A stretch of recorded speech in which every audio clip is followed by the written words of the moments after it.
If you are using an Android phone, then you have to do this. It will make your phone internet connection to be over 2 times faster.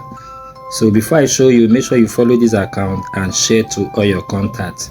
So what you need to do is go to your setting, go to your phone setting and open it.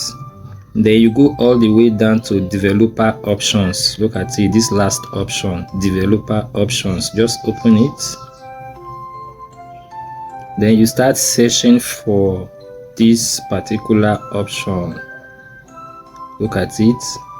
This one that says network download rate limit.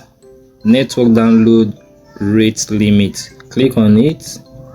Then you see network download, all the rate limits. You see no limit, then you have some other limits. So you remove it from whichever one it is and put it on no limit.